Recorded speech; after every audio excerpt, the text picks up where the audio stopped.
கௌதமன் அவர்கள் ஒவ்வொரு நாளும் மூலிகையின் பயன்பாடுகளை நம்மோடு பகிர்ந்து கொள்வதோடு அவற்றை நாம் எப்படி முறையாக பயன்படுத்த வேண்டும் என்பதை பற்றி நம்மிடையே பேசி வருகிறார். அந்த வகையில் இன்றைக்கு எந்த மூலிகையின் பயன்பாடுகளை நம்மிடையே பகிர்ந்து கொள்ள வந்திருக்கிறார் என்பதை கவனிக்கலாம். நிகழ்ச்சியில் அடுத்த பகுதியாக வரவிருப்பது பல்லாண்டு வாழ்ந்திட. அன்பான கலைஞர் தொலைக்காட்சி நேயர்களுக்கு என்னுடைய இனிமையான காலை வணக்கங்கள். இன்றைக்கி நம்ம பார்க்கக்கூடிய தாவரத்துடைய பெயர் கிராம்பு. கிராம்பு இல்லாத வீடே இருக்க முடியாது, நம்ம எல்லாருக்குமே தெரியும். இன்றைக்கி 99% எல்லா வீடுகள்லேயும் பார்த்திங்கன்னா சமையலுக்கு உபயோகப்படுத்துகின்ற முக்கியமான பொருட்களில் இந்த கிராம்பு ஒரு மூலிகையாக இருக்கிறத நம்ம பார்க்க முடியும். கிராம்புடைய மருத்துவ குணம் என்ன அப்படின்னு பார்க்கும்போது பொதுவாகவே நம்ம எல்லாருக்கும் தெரியும், பல் சம்பந்தப்பட்ட, ஈறுகள் சம்பந்தப்பட்ட, வாய் சம்பந்தப்பட்ட பிரச்சனைகளை வராமல் தடுப்பதில் கிராம்புக்கு முக்கியமான ஒரு குணம் உண்டு. அதனால தான் பார்த்திங்கன்னா கிராம்பிலிருந்து எடுக்கக்கூடிய எண்ணெய் பெரும்பாலும் இன்றைக்கு பற்பசைகளிலும் பட்பொடிகளிலும் சில நேரங்களில் நேரடியாக கூட பற்களுக்கு மருந்தாக அளிக்கப்படுவதை நம்ம பார்க்க முடிகிறது. உலகத்தில் இருக்கக்கூடிய எல்லா மருத்துவ முறைகளும் கிட்டத்தட்ட பார்த்திங்கன்னா இந்திய மருத்துவ முறை, ரோமானிய மருத்துவ முறை, கிரேக்க மருத்துவ முறை, அந்த காலத்தில் இருந்தக்கூடிய மாயன்களுடைய மருத்துவ முறைகளில் கூட கிராம்பு மிக முக்கியமான ஒரு இடத்தை பெற்றிருக்கிறத பார்க்க முடிகிறது.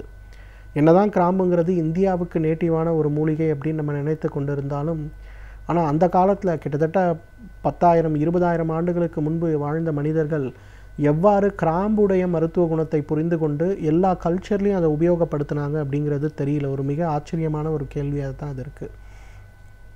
இன்றைக்கு நிறைய பேருக்கு பார்த்திங்கன்னா கொலஸ்ட்ரால் சம்மந்தப்பட்ட ஒரு பிரச்சனை இருக்கிறத பார்க்குறோம். இன்றைக்கு இந்த கொலஸ்ட்ரால் சம்மந்தப்பட்ட பிரச்சனை ஏற்படும் போது பெரும்பாலும் ஆயுட்காலம் முழுவதும் அந்த கொலஸ்ட்ராலுக்கான மாத்திரைகளை சாப்பிட வேண்டும் அப்படிங்கிற ஒரு நிர்பந்தம் இன்றைக்கு பெரும்பாலும் நோயாளிகளுக்கு கொடுக்கப்படுறத பார்க்குறோம். கொலஸ்ட்ரால் அதிகமாச்சுன்னா உங்களுக்கு இதய பாதிப்பு வரும், கொலஸ்ட்ரால் அதிகமாச்சுன்னா உங்களுக்கு பக்கவாதம் சம்பந்தப்பட்ட நோய்கள் வரும் அப்படிங்கிற ஒரு பயமுறுத்தலின் காரணமாகவே நிறைய பேர் பக்க விளைவு ஏற்படுத்தக்கூடிய கொலஸ்ட்ரால் மருந்துகளை சாப்பிட்டு கொண்டு இருக்கிறதே இன்றைக்கி பார்க்க முடிகிறது. நிறைய பேர்னா உலக மக்கள் தொகையில் கிட்டத்தட்ட 50% சாப்பிடக்கூடிய மருந்து எதுன்னு கேட்டிங்கன்னா அந்த கொலஸ்ட்ரால் சம்மந்தப்பட்ட பிரச்சனை மருந்தாக தான் இருக்கிறத பார்க்க முடிகிறது. சமீபத்தில் நடந்த ஆய்வறிக்கைகள்லாம் என்ன சொல்லுதுன்னா, இதய நோய்க்கும் கொழுப்புகளுக்கும் எந்த சம்பந்தமும் இல்லை, ஈவன் கொலஸ்ட்ராலுக்கு சாப்பிடக்கூடிய மருந்துகள் தான் உண்மையிலே மிகப்பெரிய பக்க விளைவை ஏற்படுத்தக்கூடிய மருந்துகளாக இருக்கிறது. அதனால் கொலஸ்ட்ரால் சம்பந்தப்பட்ட மருந்துகளை தவிர்ப்பது நல்லது அப்படின்னு சொல்லி நிறைய ஆய்வறிக்கைகள் வெளிவந்திருக்கிறத பார்க்குறோம். ஆனாலும் இந்தியாவில் இருக்கக்கூடிய மருத்துவர்கள் யாரும் கொலஸ்ட்ரால் மருந்துகளை குறைப்பதற்கோ கொலஸ்ட்ரால் மருந்துகளை ஆல்டர்னேட் பண்ணுவதற்கோ முயற்சி செய்வதில்லை அப்படிங்கிறது தான் இன்றைக்கு ஒரு நிதர்சனமான உண்மை.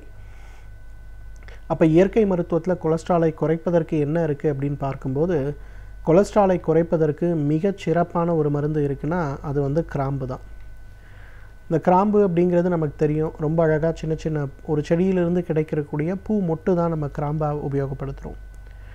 ஒரு 4 கிராம்பு எடுங்க, ஒரு 50 மில்லி பால் எடுங்க, 100 மில்லி தண்ணீர் எடுத்துங்க. பால் தண்ணீரை கலந்து போட்டு நல்லா கொதிக்க வைங்க. பால் நல்லா கொதி வந்த பிறகு இந்த கிராம்பை லேசாக நசுக்கி அதில் போட்டுட்டு ஸ்லிம்மில் வச்சுட்டு ஒரு அரை மணி நேரம் அல்லது 3/4 மணி நேரம் அதை அப்படியே ஸ்லிம்மாக வச்சுருங்க. அது பால் அளவுக்கு சுண்டுற வரையிலும் அப்படியே விட்டுருங்க.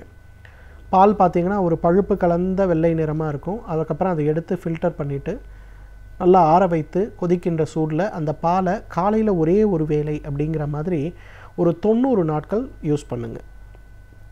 அதன் பிறகு உங்களுடைய கொலஸ்ட்ரால் அளவு எப்படி இருக்குன்னு செக் பண்ணி பாருங்கள். கணிசமான முறையில் உங்களுடைய கொலஸ்ட்ரால் அளவில் நல்ல முன்னேற்றம் ஏற்பட்டிருக்கிறத பார்க்க முடியும்.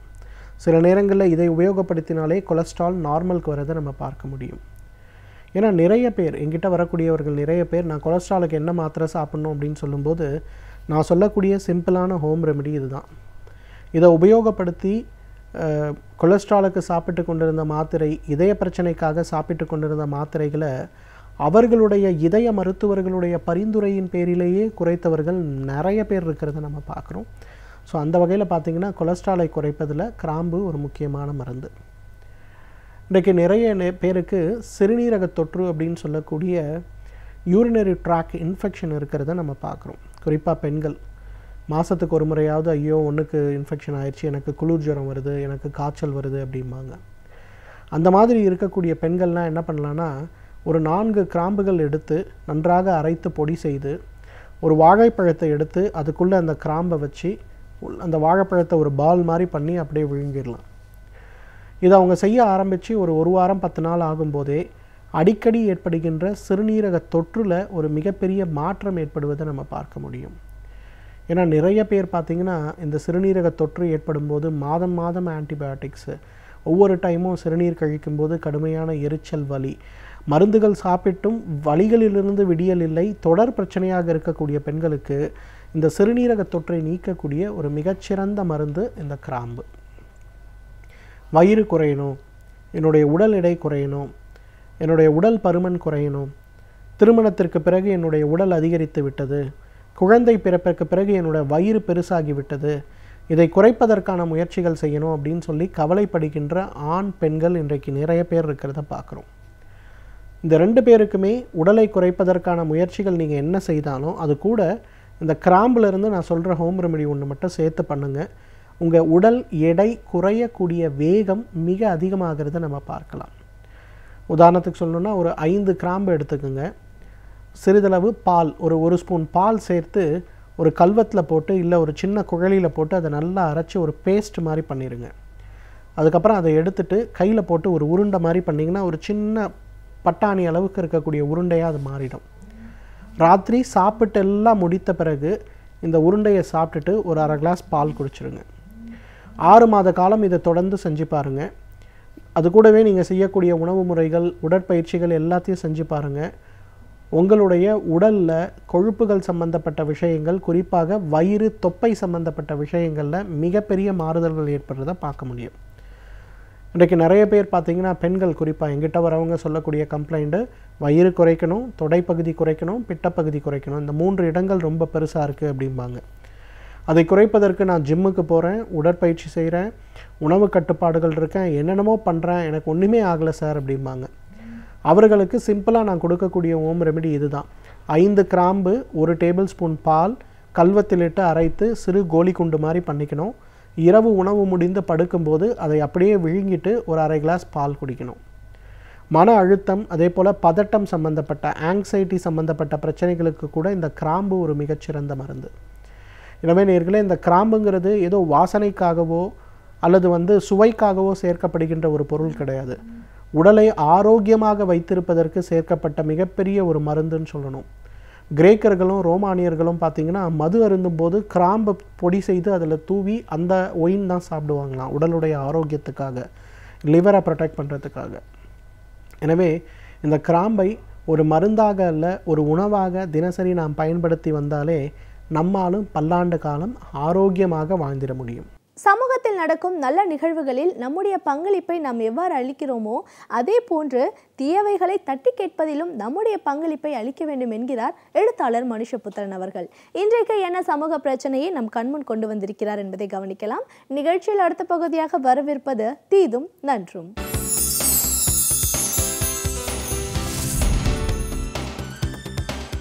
வணக்கம் நண்பர்களே, இன்னும் ஒரு இனிய காலை பொழுதில் தீதும் நன்றும் நிகழ்ச்சியில் உங்களை சந்திப்பதில் மிக்க மகிழ்ச்சி அடைகிறேன். இருமொழிக் கொள்கை அது தமிழகத்தினுடைய கல்விக் கொள்கையினுடைய 2 கண்களை போன்றது. மும்மொழிக் கொள்கை என்பது தாய்மொழியோடு ஆங்கிலத்தோடு இந்தியையும் ஏற்றுக்கொள்வது என்பதுதான் அடிப்படையாகும். இந்தியா முழுக்க மும்மொழிக் கொள்கை திணிக்கப்பட்ட போது தமிழகம் அதை எதிர்த்து ஒரு வீரம் செறிந்த போராட்டத்தை நடத்தியது. திராவிட முன்னேற்றக் கழகம் அந்த போராட்டத்தை முன்னின்று நடத்தியது. அறிஞர் அண்ணா அவர்கள் வகுத்த அந்த இருமொழிக் கொள்கை தான் இன்றைக்கு வரைக்கும் தமிழகத்தில் பயிற்று மொழியாக இருக்கிறது, பாடத்திட்டமாக இருக்கிறது, நம்முடைய கல்வி அமைப்பினுடைய அடித்தளமாக இருக்கிறது. அப்படிப்பட்ட ஒரு சூழ்நிலையில் இன்றைக்கு இந்த இருமொழிக் கொள்கையின் வாயிலாக இந்தியா முழுக்க மும்மொழிக் கொள்கையை ஏற்றிருந்த போதும் கூட தமிழகம் ஒரு தனித்த பாதையில் சென்றது. அதன் வழியாக ஆங்கிலம் என்பது இங்கு வலிமையுடன் கற்கப்பட்டது. அப்படி ஆங்கிலம் வலிமையுடன் கற்கப்பட்டதன் காரணமாக இங்கு தொழில்துறை புரட்சிகள் ஏற்பட்ட போது, அந்நிய நாட்டு நிறுவனங்கள் இங்கு ஐடி போன்ற துறைகள் இங்கு காலூன்றிய போது அதில் முதன்மையாக பெரும்பாலும் தமிழர்கள் பணிக்கு சேர்ந்தார்கள் என்ற உண்மையை நாம் இங்கே நினைத்து பார்க்க வேண்டும். இன்னொரு மிக முக்கியமான ஒரு விஷயம் என்பது, உலகம் முழுக்க தமிழர்கள் பணிக்கு சென்றார்கள். தமிழர்கள் கிட்டத்தட்ட 75 நாடுகளுக்கு மேல் பரவி வாழ்கிறார்கள் என்று சொன்னால் அவர்கள் இங்கு இந்த இருமொழி கொள்கையின் காரணமாக கற்றுக்கொண்ட ஆங்கிலம் என்பதை நாம் மறந்துவிடக்கூடாது. ஆனால் மும்மொழிக் கொள்கையை ஏற்றுக்கொண்ட நாடுகள், மாநிலங்கள், மும்மொழிக் கொள்கையை இந்தியாவில் ஏற்றுக்கொண்ட மாநிலங்கள் என்பவை அவை மிகப்பெரிய பின்னடைவை மொழி ரீதியாக, பண்பாட்டு ரீதியாக சந்தித்திருப்பதை நாம் தொடர்ந்து பார்க்கிறோம்.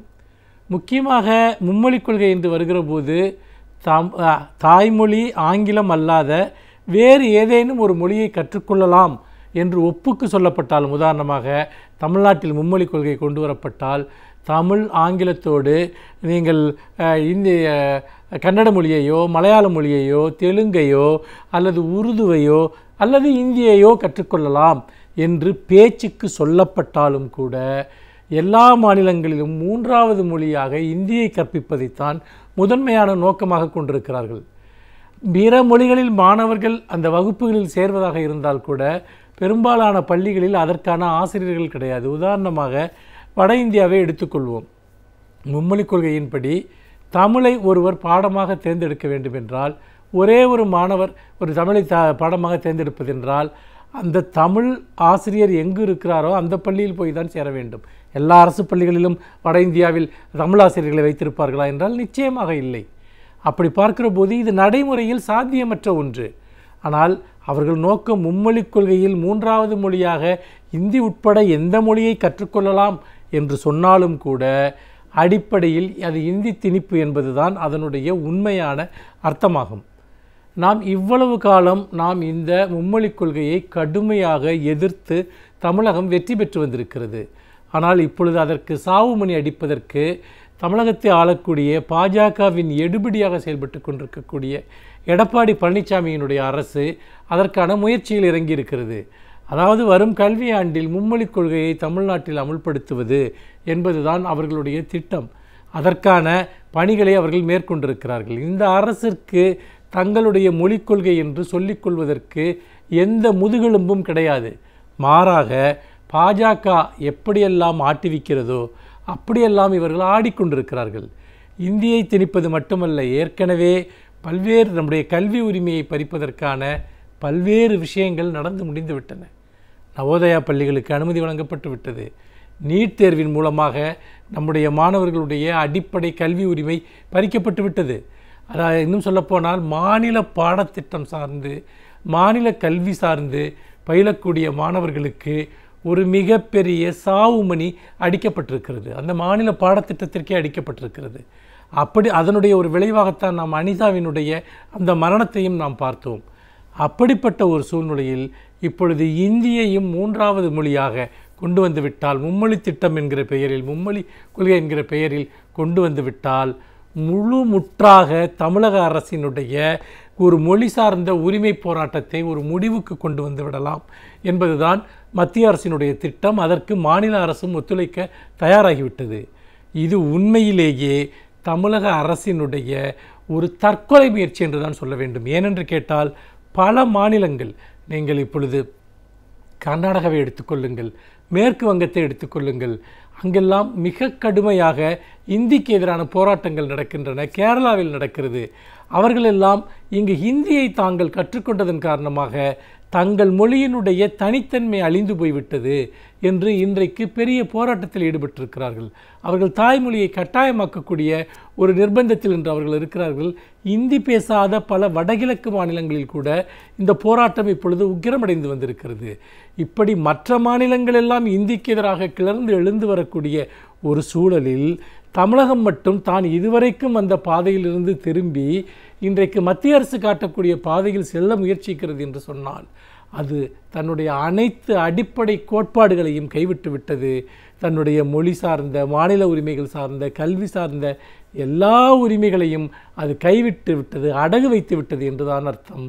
அந்த வகையில் இன்று இந்திக்கு எதிராக நாம் நடத்த வேண்டிய போராட்டம் ஒரு புதிய பரிமாணத்தை அடைந்திருக்கிறது. மத்திய அரசிற்கு மட்டுமல்ல, மாநில அரசிற்கு எதிராகவும் நாம் போராட வேண்டியவர்களாக இருக்கிறோம் என்பதைத்தான் இந்த சூழல் காட்டுகிறது. மீண்டும் இன்னும் ஒரு புதிய செய்தியோடு உங்களை சந்திக்கிறேன். நன்றி, வணக்கம். ஒரு துறையை பற்றி நாம் முழுமையாக அறிந்து கொள்ள வேண்டுமென்றால் அத்துறையை சார்ந்த வல்லுநர்கள் அந்த துறையை பற்றி நம்மிடையே பகிர்ந்து கொள்ளும் பொழுதுதான் நாம் அவற்றை முழுமையாக அறிந்து கொள்ள முடிகிறது. அந்த வகையில் இன்றைக்கு நாம் சந்திக்கவிருக்கும் சிறப்பு விருந்தினர் எந்த துறையிலிருந்து வந்து என்ன பயனுள்ள தகவல்களை நம்மிடையே பகிர்ந்து கொள்ள இருக்கிறார் என்பதை கவனிக்கலாம். நிகழ்ச்சியில் அடுத்த பகுதியாக வரவிருப்பது சிறப்பு விருந்தினர்.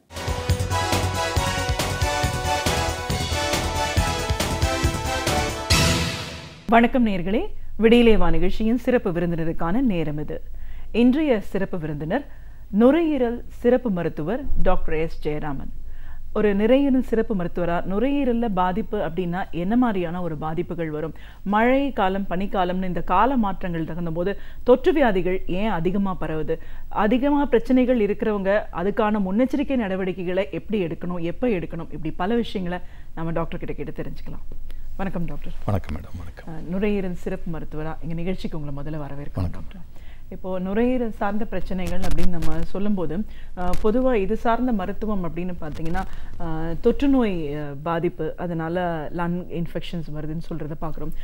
பொதுவாகவே இந்த மூச்சு சம்பந்தமான ஒரு பிரச்சனைகள் இருக்கிறவங்களுக்கு இந்த கால மாற்றம் மழைக்காலம் வரும்போது இன்னும் அதிகப்படியான ஒரு தாக்குதல் இருக்குது அப்படின்னு நம்ம சொல்கிறத பார்க்குறோம். பொதுவாக நுரையீரல் சார்ந்த பிரச்சனை அப்படின்னா என்ன மாதிரியான ஒரு பிரச்சனைகள் பாதிப்புகள் வரதுக்கு வாய்ப்பு இருக்குது, அதற்கான ஒரு மருத்துவம் அப்படின்னு வரும்போது நம்ம எந்த விதத்திலெல்லாம் அதை தவிர்க்க முடியும், தடுக்க முடியும், இப்படி நிறைய விஷயங்களை இன்னைக்கு நம்ம நேயர்களோட டிஸ்கஸ் பண்ணோம். இப்போ ஃபர்ஸ்ட் நம்ம நுரையீரல் இதோட ஃபங்க்ஷன் பற்றி சொல்லுங்கள். ஒரு சரியான முறையில் இது இயங்கலை அப்படின்னும் போது என்ன மாதிரியான ஒரு பாதிப்புகள் வரதுக்கு வாய்ப்பு இருக்குது?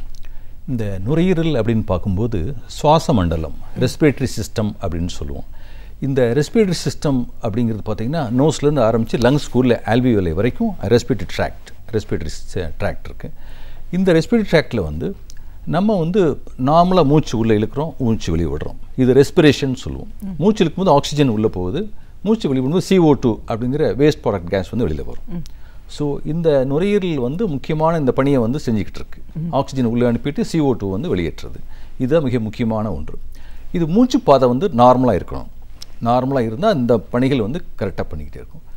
நோய்கள் முக்கியமாக பார்த்திங்கன்னா இந்த சுவாச மண்டலத்தில் வந்து நோய் தொற்று, முக்கியமாக பார்த்திங்கன்னா நோய் தொற்றுனா மழைக்காலங்கள் பனிக்காலங்கள் இந்த குளிர்காலங்களில் வந்து வைரஸ் நோய் தொற்று மிக அதிகமாக இருக்கும்.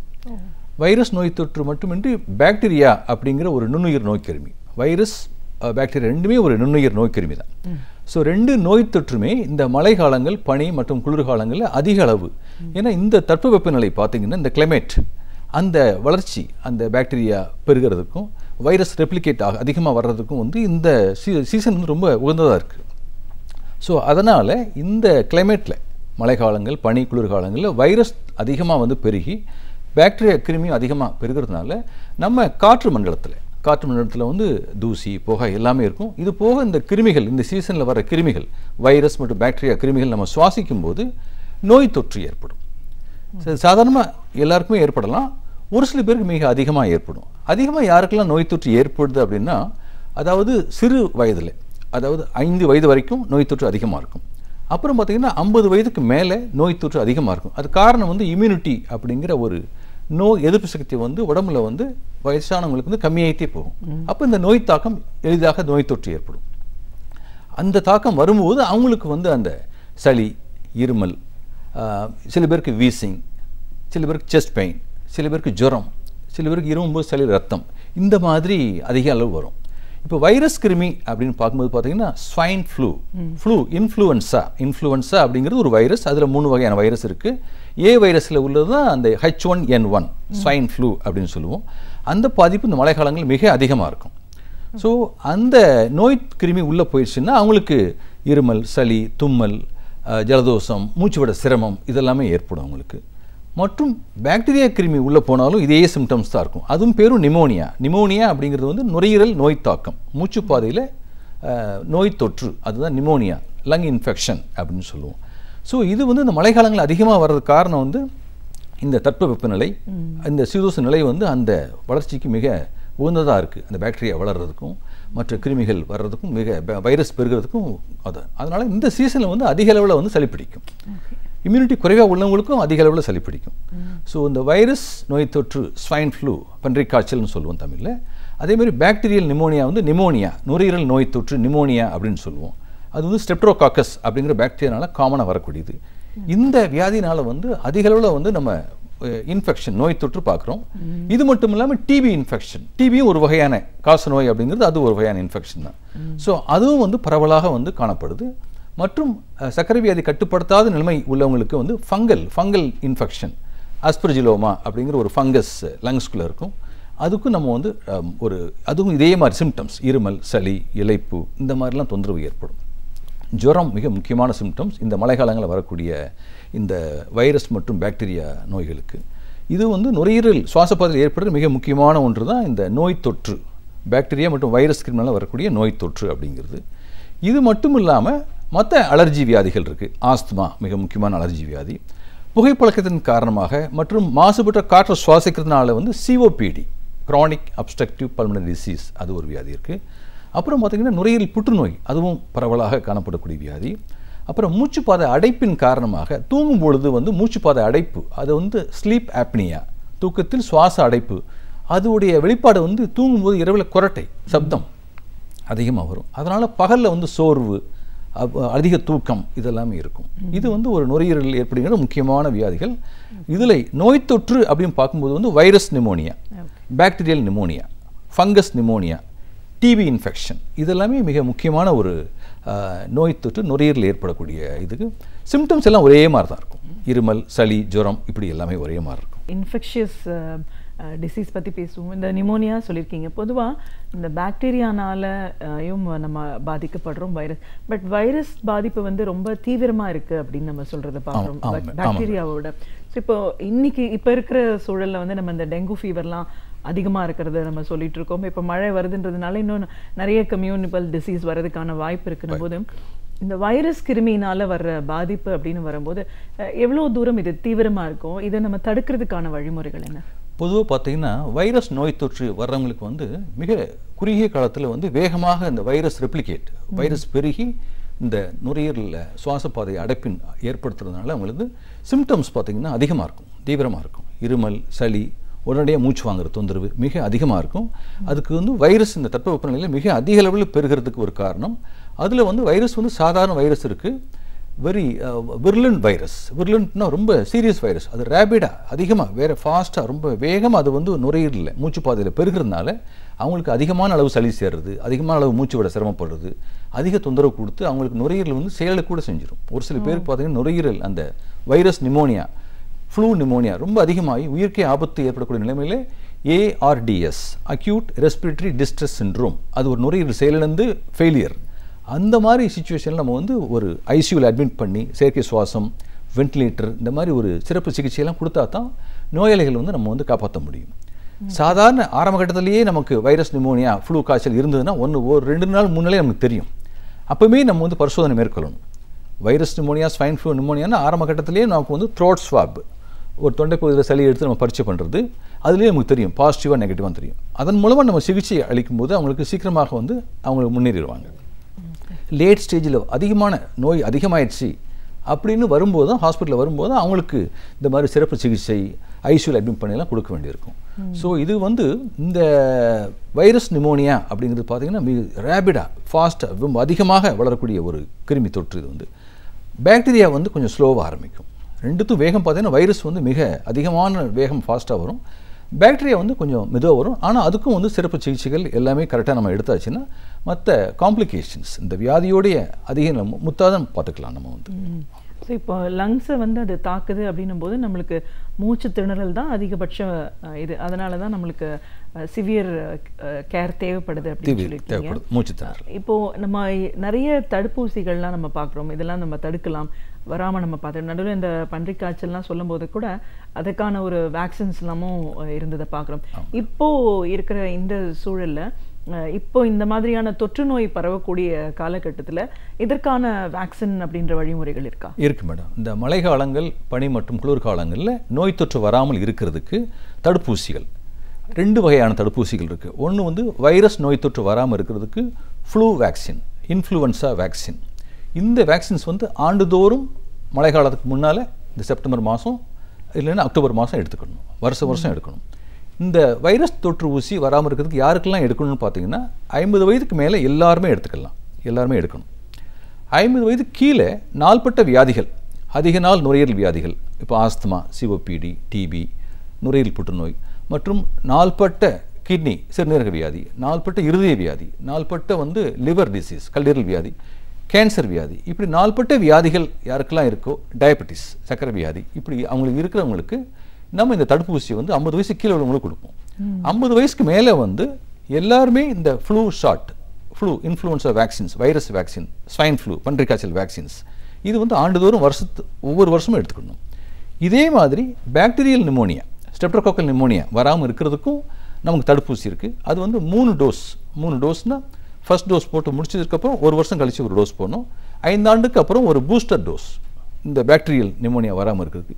இந்த தடுப்பு மிக மிக முக்கியம். இது மட்டுமின்றி அவங்களுக்கு காஃப் ஹைஜீன், அப்படி யாராவது இன்ஃபெக்ஷன் வந்துருச்சுன்னா மற்ற ஃபேமிலியில் மற்ற கம்யூனிட்டியில் பரவாமல் இருக்கிறதுக்கு காஃப் ஹைஜீன் அப்படின்னா இருமும்போது தும்மும்போது வாயில் மூக்க துணி வச்சுட்டு இல்லை கர்ச்சீஃபில் மாஸ்க் போட்டு இருமும், டைரெக்டாக இருமும்போது மற்றவங்களுக்கு பரவும். இப்போ ஒருத்தருக்கு காற்றில் இருமல் தும்மல் மூலமாக பரவி அது நம்ம சுவாசிக்கும் போது நமக்கும் ஏற்படுது. அது வராமல் இருக்கிறதுக்கு நம்மளும் நம்ம ப்ரொடெக்ட் பண்ணிக்கணும், மாஸ்க் போட்டுக்கலாம் இல்லை கர்ச்சீஃப் கட்டிக்கலாம். இருமும்போது தும்மும்போது நம்ம கேர்ஃபுல்லாக ஒரு ஹைஜீனிக்காக சுகாதாரமாக நம்ம இருமுனா மற்றவங்களுக்கு இது பரவாது. தடுப்பூசியும் போட்டுக்கணும். ஹேண்ட் ஹைஜீன், கை சுத்தமாக வச்சுக்கணும். ஒரு 4-5 தடவை ஒரு நாளைக்கு அடிக்கடி சோப் போட்டு வாஷ் பண்ணணும். ஏன்னா கை மூலமாக நம்ம இப்படி பண்ணும்போது உள்ளே போகும் அந்த வைரஸ், கண்ணுக்கு தெரியாமல் வைரஸ் உள்ளே போயிடும். அதனால் நோய் தடுப்பு மிக மிக அவசியம். தடுப்பூசிகள், கை நல்லா சுத்தமாக வச்சுக்கிறது, சோப் போட்டு நல்லா வாஷ் பண்ணுறது, இருமும்போது தும்மும்போது வாய் மற்றும் மூக்கு பகுதியை நம்ம கர்ச்சீஃப் வச்சு மூடிக்கிட்டு இருமுறுத்தும் போது அப்படி பண்ணும்போது மற்றவங்களுக்கு இந்த வைரஸ் நோய் தொற்று, பாக்டீரியா நோய் தொற்று மற்றவங்களுக்கு பரவாது. அதனால் உங்களுக்கு சுகாதாரமான ஒரு சூழ்நிலை நம்ம ஏற்படுத்திக்கலாம். ஓகே. ஸோ இப்போ இந்த சிஓபிடி அந்த க்ரானிக் பல்மனரி சொன்னீங்க பார்த்தீங்களா, இது சாதாரணமாக இந்த மிடில் ஏஜ்டு ஒரு எல்லாருக்குமே இருக்கிறத பார்க்குறோம். இது காமன் கோல்டுன்னு நம்ம சொல்லலாம் இல்லைங்களா? சாதாரணமாக அடிக்கடி ஒருத்தருக்கு சளி பிடிக்குது. இது எதனால் ஏற்படுது டாக்டர்? இது எப்படி தவிர்க்கிறது? ஒருத்தருக்கு அடிக்கடி கோல்டு வருது அப்படின்னா அது அலர்ஜியின் காரணமாக ஒவ்வாமை பொருட்கள், டஸ்ட்டு, பொல்யூஷன், ஸ்மோக்கிங், வீட்டில் உள்ள இந்த சாம்பிராணி புகை, ஊதுவத்தி புகை, சுற்றுப்புறங்களில் தோட்டங்களில் ஏதாவது பூக்கள் இருந்தால் அதில் உள்ள மகரந்த தூள் உள்ள சுவாசிக்கிறதுனால, இல்லை வீட்டில் பெட் அனிமல்ஸ், கேட், பூனை, நாய், மற்றபடி லவ் பேர்ட்ஸு, பறவைகள் வீட்டில் வச்சுருப்பாங்க. இதன் மூலமாக நிறைய அலர்ஜன்ஸ் உள்ள சுவாசிக்கிறதுனால அவங்களுக்கு ரொம்ப நாள்பட்ட அலர்ஜி இருக்கும். அவங்களுக்கு பார்த்திங்கன்னா தும்மல், இருமல், வீசிங் அப்படின்னா மூச்சு விடும்போது விசில் போன்ற சப்தம், இது எல்லாமே ஒரு அலர்ஜியோட ஒரு சிம்டம்ஸ், அலர்ஜி ஒவ்வாமையோட ஒரு நோய் வெளிப்பாடு. ஸோ இதுக்கு நம்ம அலர்ஜன்ஸ், அந்த அலர்ஜி எக்ஸ்போசர் இல்லாமல், அலர்ஜன் எக்ஸ்போசர் இல்லாமல் அதை நம்ம டஸ்ட் இருந்தால் டஸ்ட்டை இது பண்ணணும், பொல்யூஷனாக இருக்குன்னா அதை நம்ம அவாய்ட் பண்ணணும், வீட்டில் ஏதாவது டாக், பெட் அனிமல்ஸ் இருந்தால் அதை நம்ம அவாய்ட் பண்ணணும். இந்த மாதிரி நம்ம சுற்றுப்புற சூழ்நிலை வீட்டில் சுகாதாரமாக இருக்கும் பொழுது இந்த அலர்ஜிக் டிசீஸ் நமக்கு ஓரளவு நம்ம பாதுகாக்கலாம். அதே மீறி நமக்கு இந்த மாதிரி தொந்தரவுகள் அதிகமாக இருக்கும்போது அவங்களுக்கு நமக்கு தடுப்பு மருந்துகள் இருக்குது, இந்த வியாதிகளை கட்டுப்படுத்துகிற மருந்துகள் இருக்குது. அது டாக்டர் ஆலோசனை பேரில் நேசல் ஸ்ப்ரே இருக்குது, பஃப் வடிவில் சில மருந்துகள்லாம் இருக்குது. அதை நம்ம ரெகுலராக கொடுக்கும்போது இந்த அலர்ஜினால் வரக்கூடிய ஆஸ்மா, ரைனைட்டிஸ், இந்த வியாதியெல்லாம் கட்டுப்பாடாயிரும். அலர்ஜி, ஆஸ்மா முற்றிலும் கட்டுப்படுத்திடலாம். நம்ம சுற்றுப்புற சூழ்நிலை சுகாதாரமாக வச்சுக்கணும். அலர்ஜின் எக்ஸ்போசர், அந்த ஒவ்வாமை பொருட்கள் சுவாசிக்காமல் நம்ம இருக்கணும். ரொம்ப டஸ்ட்டான இடத்துக்கு போகிறோம், மார்க்கெட் போகிறோம், ரொம்ப டஸ்ட்டு புழுதி நிறையா இருக்குது, அப்படிங்கும்போது நம்ம ஒரு மாஸ்க் போட்டுக்கலாம், ஃபில்டர் மாஸ்க் போட்டுக்கலாம். அதெல்லாம் நமக்கு ஓரளவு பாதுகாப்பு நம்ம கொடுக்கும். அதனால் அந்த அலர்ஜி வியாதியிலேருந்து நம்ம மீண்டு வந்துடலாம். டாக்டர் ஆலோசனை பேரில் நேசல் ஸ்ப்ரே, பஃப் மருந்துகள் கரெக்டாக எடுக்கும்போது அவங்களுக்கு இந்த வியாதி கட்டுப்பாடாயிரும். ஓகே. அலர்ஜின்னு நீங்கள் சொல்கிறீங்க, அப்படி பார்த்தா முழுக்க ஒரு பொல்யூஷனுக்குள்ளேயே தான் நம்மளோட டே டு டே ரொட்டீன் இருக்குன்னும் போது இதெல்லாம் தவிர்க்கவே முடியாது, கஷ்டம். இதை பற்றி பேசும்போது நீங்கள் அந்த ஆஸ்மா சொன்னீங்க. பொதுவாக சாதாரணமாக இப்படிப்பட்ட ஒரு நோய் இருக்கிறவங்களுக்கு இந்த மழை பனிக்காலத்தில் வரும்போது இன்னும் அதிகப்படியான ஒரு மூச்சு திணறல், இழுப்பு ஏற்படுறதெல்லாம் நம்ம பார்க்குறோம். ஸோ இப்போ அந்த மாதிரி பிரச்சனைகள் ஏன் ஏற்படுது டாக்டர்? ஏற்கனவே எங்களுக்கு ஒரு பேஷண்ட்டுக்கு ஆஸ்மா இருக்குது, இல்லை சிஓபிடி வியாதி, நுரையீரலில் வேறு டிபி அவங்களுக்கு சரியான மருந்து எடுக்கலை, இல்லை எடுத்தாலுமே ஒரு சில பேர் சில மாற்றங்கள் ஏற்படும் நுரையீரலில். அந்த மாதிரி நுரையீரலில் நாள்பட்ட வியாதிகள் இருக்கும்போது இந்த மழை காலங்கள், பனிக்காலங்களில் நோய் தொற்றின் காரணமாக அந்த வியாதி மிக அதிகமாகும். ஆஸ்மா எக்ஸாசர்பேஷன் சொல்லுவோம். சிஓபிடி, கிரானிக் அப்ஸ்ட்ரக்டிவ் பல்மனரி டிசீஸ்னா அதோடைய எக்ஸாசர்பேஷன் அப்படின்னா நோய் தன்மை அதிகமாகிறது. இந்த பனிக்காலங்கள், மழைக்காலங்கள் மற்றும் குளிர்காலங்களில் வர வைரஸ் தாக்கம் மற்றும் பாக்டீரியா கிருமினால் அதிகமாகும். அதுக்கு தான் நமக்கு வந்து நோய் தொற்று வராமல் இருக்கிறதுக்கு தடுப்பு மருந்துகள் இருக்குது. அந்த மருந்துகள் கரெக்டாக போட்டுக்கணும். அது மட்டுமின்றி ஏற்கனவே ஆஸ்மா, சிஓபிடி வியாதிகளுக்கு கட்டுப்படுத்தக்கூடிய மருந்துகளை டாக்டர் ஆலோசனை பேரில் பஃப் வடிவில் இல்லை நெபுலைசர் வடிவில் ரெகுலராக நம்ம கட்டுப்படுத்திக்கிட்டே வந்தோம் அப்படின்னா இந்த மழைக்காலங்களில் நோய் தொற்று வராமல் தடுப்பூசி போட்டிருந்தால் இந்த மழைக்காலங்களும் சாதாரணமாக தான் நமக்கு அதே பேஷண்ட் அதே மருந்துகள் உட்கொண்டாலே போதும், அதிக கேர் எடுக்க தேவையில்லை. ஏற்கனவே இந்த ஆஸ்மா, சிஓபிடி வியாதியை கட்டுப்படுத்தாமல் இருக்காங்க, சரியான மருந்துகள் எடுக்கலை, தடுப்பூசியும் சரியாக போடலைன்னா இந்த மழைக்காலங்களில் ஆஸ்மா அட்டாக் நிறைய வரும், சிஓபிடிங்கிற வியாதி அட்டாக் நிறைய வரும், ILD interstitial lung disease attack நிறைய வரும். அதனால் யாருக்கெல்லாம் நாள்பட்ட நுரையீரல் வியாதிகள் இருக்கோ அந்த வியாதியை கட்டுப்படுத்தக்கூடிய மருந்துகள் கரெக்டாக எடுத்துக்கிட்டே இருக்கணும். தடுப்பூசிகள் ஆண்டுதோறும் இந்த நிமோனியா ஊசி மற்றும் வைரஸ் ஊசி கரெக்டாக போட்டுக்கிட்டே வந்தால் அவங்க மழை காலங்களும் வெயில் காலம் எல்லா காலங்களும் ஒரே மாதிரி இருப்பாங்க, தொந்தரவு அதிகமாகாது. ஆஸ்மா அட்டாக், அதாவது இப்போ வந்து லங் அட்டாக்னு சொல்கிறோம், ஹார்ட் அட்டாக் மாதிரி லங் அட்டாக், நுரையீரல் அடைப்பு, நுரையீரல் அட்டாக். அது வந்து வியாதி அதிகமாக, இருமல் சளி அதிகமாக இருக்குது, வீசிங் அதிகமாக இருக்குது, மூச்சு விட அதிகமாக இருக்குன்னா அவங்க ஹாஸ்பிட்டல் அட்மிட் ஆனால் தான் அவங்க வந்து நல்லாக முடியும். அந்த ஸ்டேஜ் நாங்கள் வந்து லங் அட்டாக்னு சொல்கிறோம். ஸோ நோய் தொற்று வராமல் தடுப்பூசி போட்டு ஏற்கனவே உள்ள வியாதிகளை கட்டுப்படுத்திக்கிட்டே வந்தால் இந்த மாதிரி நுரையீரல் லங் அட்டாக் அப்படிங்கிறது அதிக தொந்தரவு வந்து அவங்களுக்கு வராமல் இருக்கும். ஸோ ஏற்கனவே நாள்பட்ட வியாதி உள்ளவங்களுக்கு சரியான விதத்தில் மருந்து எடுக்கணும், பஃப் மருந்துகள். தடுப்பூசியில் கரெக்டாக போட்டாலே போதும், அவங்களுக்கு வந்து இந்த ஹாஸ்பிட்டலில் அட்மிட் ஆகிற மாதிரி அதிக அளவுக்கு இந்த வியாதி வந்து மோசமாகாது, ஆஸ்மா அட்டாக் வராது அவங்களுக்கு. இப்போது சமீபமாக நீங்கள் பார்த்தீங்கன்னா அந்த கம்யூனிகபிள் டிசீஸ்னால் நம்ம டெங்கு ஃபீவர் சொல்லிட்டு இருக்கோம். இப்போ இன்னும் மழை வரக்கூடிய இந்த ஒரு சூழலில் இன்னும் அதிகப்படியான வாய்ப்புகள் பரவுறதுக்கான வாய்ப்பு இருக்குது அப்படின்னு. பொதுவாக இந்த மாதிரியான ஒரு காய்ச்சல் எல்லாத்துக்குமே ஒரு மருந்து, அதற்கான ஒரு சிகிச்சை அப்படிங்கிறது இருக்கக்கூடிய சூழலில் எல்லாமே லீட்ஸ் டு ஃபேட்டல் டெத்துன்ற ஒரு விஷயம் தானா? இந்த மாதிரி ஜுரம் வந்ததுன்னா நார்மலாக ஒரு மனிதனை எப்படி ஒரு பாதிப்பு அது ஏற்படுத்தும், எப்படி அது சரியாக போகும்? பொதுவாக பார்த்தீங்கன்னா இந்த மழை காலங்களில் பார்த்தீங்கன்னா ஃப்ளூ ஜுரம், இன்ஃப்ளூவன்ஸா ஜுரம் அப்படின்னு வரும். இது வந்து வைரஸ் காய்ச்சல் ஜுரம்னு சொல்லுவோம். இது 2 நாள் 3 நாள் இருக்கும். இதுலேயே சில வீரியம் அதிகமான கிருமிகள் விர்லண்ட்டாக இருக்கும், சில கிருமிகள் ரொம்ப பவர்ஃபுல் கிருமியாக இருக்கும். அது வந்ததுன்னா ஒரு 4-5 நாள் அதிகமாக இருக்கும், ஒரு வாரம் அதிகமாக இருக்கும். அதிகமாக இருக்கும்போது தொந்தரவுகள் அதிகமாக இருக்கும், இருமல், சளி, இளைப்பு, மூச்சு விட சிரமம் அதிகமாக இருக்கும். இந்த அதிக விர்லண்ட் உள்ள ஆர்கனிசம் அந்த வைரஸ் கிருமி தாக்கும்போது நம்ம வந்து ட்ரீட்மெண்ட் கரெக்டாக கொடுக்கணும். இப்போ ஃப்ளூ வைரஸ், ஸ்வைன் ஃப்ளூ, அதுக்கெல்லாம் இப்போ மருந்து இருக்குது, ஆன்டி வைரஸ் ட்ரீட்மெண்ட் இருக்குது. அதை வந்து நம்ம டெஸ்ட் உறுதிப்படுத்திட்டு அந்த மாதிரி சிம்டம்ஸ் இருந்ததுன்னா அதுக்கு வேண்டிய மருந்துகள், ஒசல்டாமாவீர் அப்படின்னு ஒரு ஆன்டி வைரஸ் மருந்து இருக்குது. அது டாக்டர் ஆலோசன் பேரில் 75 மில்லிகிராம் காலையில் நைட்டில் 5 நாள் எடுத்தாலே போதும். இந்த ஸ்வைன் ஃப்ளூ, பன்றி காய்ச்சல், நிமோனியா அப்படியே கட்டுப்பாடாயிரும். வியாதி அட்வான்ஸ் டிசீஸ் ஆனால் தான் அவங்களுக்கு வந்து உயிருக்கு ஆபத்து ஏற்படும். அதனால் எந்த ஒரு ஜுரம், இருமல், சளி, சுவாசப்பாதை நோய் தொற்று இருந்ததுன்னா 2 நாள் 3 நாள் நம்ம வந்து குறையிலன்னா டாக்டர் ஆலோசனை பெற்று இது பன்றி காய்ச்சலா இல்லை சாதாரண வைரஸ் காய்ச்சலான்னு நம்ம டெஸ்ட் பண்ணிவிட்டு அதுக்கு வேண்டிய சிகிச்சை கொடுத்தோம்னா நமக்கு தேவையில்லாத ஹாஸ்பிட்டல் அட்மிஷன், தேவையில்லாத பொருள் செலவு, உடம்புல வந்து ரொம்ப டேமேஜ் இந்த மாதிரி பண்ணாமல் ஐசியூவில் அட்மிட் பண்ணாமல் ஈஸியாக ஓபிலேயே நம்ம ட்ரீட்மெண்ட் பண்ணிடலாம். அப்படி அதையும் மீறி நமக்கு ஹாஸ்பிட்டல் அட்மிஷன் தேவைப்பட்டதுன்னா நமக்கு ஸ்பெஷல் ட்ரீட்மெண்ட்டு, செயற்கை சுவாசம் இதெல்லாம் கொடுக்க வேண்டியது இருக்கும். அதனால் எந்த ஒரு காய்ச்சலையும் அலட்சியப்படுத்தாமல் முதல் 2-3 நாளே டாக்டர் ஆலோசனை பேரில் நம்ம கவனித்தோம்னா அதுக்கு வேண்டிய மருந்துகள் இருக்குது, நல்ல விதமான ட்ரீட்மெண்ட் தான் இருக்குது. அது மற்ற ஃபேமிலி மெம்பர்ஸ்க்கும் வராமல் இருக்கிறதுக்கு ஒரு தடுப்பு மருந்துகள்லாம் இருக்குது. அதை எடுத்தாலே போதும் இந்த வைரஸ் நிமோனியா தொற்று வந்து நமக்கு இந்த மழை காலங்களில் ஓரளவு கட்டுப்படுத்திடலாம். ஸோ இதுக்கு வந்து ஒரு அறியாமை ஒரு மிக முக்கியமான காரணம். இதுக்கு நமக்கு அவேர்னஸ் ஒரு மிக முக்கியம். இதுக்கு இந்த மாதிரி இந்த ஊசி, இந்த ஸ்வைன் ஃப்ளூக்கெல்லாம் தடுப்பூசி இருக்குது, அதெல்லாம் போட்டுக்கணும். ஸ்வைன் ஃப்ளூக்கு டேப்லெட்லாம் இருக்குது, மருந்துகள், ஆன்டி வைரஸ் ட்ரீட்மெண்ட் இருக்குது அப்படின்னு நமக்கு தெரிஞ்சாலே நமக்கு போதும். நம்ம டாக்டர் ஆலோசனை பேரில் மருந்து எடுத்து நம்ம நல்ல முறையில் நம்ம வாழ்க்கையை நம்ம வந்து அமைச்சிக்கலாம். தேவையில்லாத நமக்கு ஐசியூ அட்மிஷன், உயிரிழப்பு வராமல் நம்ம பார்த்துக்கலாம். ஓகே, ஆரம்பத்திலே பேசும்போது சொன்னீங்க டிபி அப்படின்ற இது ஒரு பயங்கரமான ஒரு வியாதியாக எல்லாருக்கும் தோணும். ஒரு வீட்டில் யாருக்காவது ஒருத்தருக்கு இந்த டயக்னோசிஸில் இது இருக்குது அப்படின்னு தெரிஞ்சிச்சுனாலே இதனால் மற்றவங்களுக்கு பரவுமோ, இதுக்கப்புறம் இவங்களோட லைஃப் எப்படி இருக்குமோ, இது காரணமாக மற்ற நோய்களும் வர்றதுக்கான ஒரு வாய்ப்பு இருக்கோ அப்படிங்கிற ஒரு பயம் இல்லாமல் இருக்குது. ஸோ ஒரு பல்மனரி ஃபிசிஷியன் அப்படிங்கிற முறையில் எந்த அளவுக்கு நுரையீரலை பாதிக்கக்கூடிய வாய்ப்புகள் இருக்குது, இதுக்கான வழிமுறைகள் என்ன? டிபின்னு பார்த்தீங்கன்னா காச நோய் அப்படின்னு சொல்லுவோம். டிபர்கிள் பேசில்லை, டிபி பேசில்லைன்னு பேர். இது வந்து பரவலாக நுரையீரலில் தான் முதல்ல வந்து நம்ம சுவாசிக்கிற காற்று போய் நுரையீரலில் படுகிறதுனால நுரையீரல் டிபி தான் மிக அதிகம். டிபினாலே 80% வந்து 80% வந்து நுரையீரல் டிபி தான் மிக அதிகம். மீதி 20% பார்த்தீங்கன்னா உங்களுக்கு நுரையீரலை சுற்றி உள்ள நீர் சேர்றது, ப்ளூரல் எஃப்யூஷன், நெக்கில் வந்து கிளான்ஸ் இருக்கும், லிம்ஃப் கிளான்ஸ், அதில் வர்றது. அப்புறம் பார்த்தீங்கன்னா brain TB, bone TB, kidney TB, skin TB, இந்த மாதிரி நிறைய டிபி ஒரு 10-20% இருக்கும். மெஜாரிட்டி பார்த்தீங்கன்னா நுரையீரல் டிபி. இந்த நுரையீரல் டிபி இப்போ வந்து பார்த்திங்கன்னா நவீன சிகிச்சையில் வந்து டிபி வந்து 100க்கு 100 முற்றிலுமாக குணப்படுத்தக்கூடிய வியாதி. மருத்துவ ஆலோசனை பேரில் நோயை உறுதிப்படுத்திட்டு நம்ம 6 மாதம் முதல் 9 மாதம் தொடர்ச்சியாக மருந்து சாப்பிடும்போது இந்த டிபி வியாதி வந்து முற்றிலுமாக குணமாயிடும். இன்னும் நம்ம மக்கள் மத்தியில் அவேர்னஸ் அவ்வளோவா நமக்கு இல்லை. டிபின்னா ஏதோ பெரிய வியாதி தான், நாள்பட்ட வியாதி தான், அதுக்கு மருந்துகள் இருக்குது, ட்ரீட்மெண்ட்லாம் கரெக்டாக எடுத்துக்கிட்டோம்னா ஒன்றும் பிரச்சனை இல்லை. உங்களுக்கு சரியான முறையில் நம்ம ட்ரீட்மெண்ட் எடுக்கலைன்னா தான் அந்த டிபியோடைய சிம்டம்ஸ் அதிகமாகி மற்றவங்களுக்கும் பரவக்கூடிய வாய்ப்புகள் மிக மிக அதிகம். டிபிங்கிறது ஒருத்தருந்து மற்றவங்களுக்கு பரவும்போது இருமும்போது வரக்கூடிய ஒரு வியாதி அது.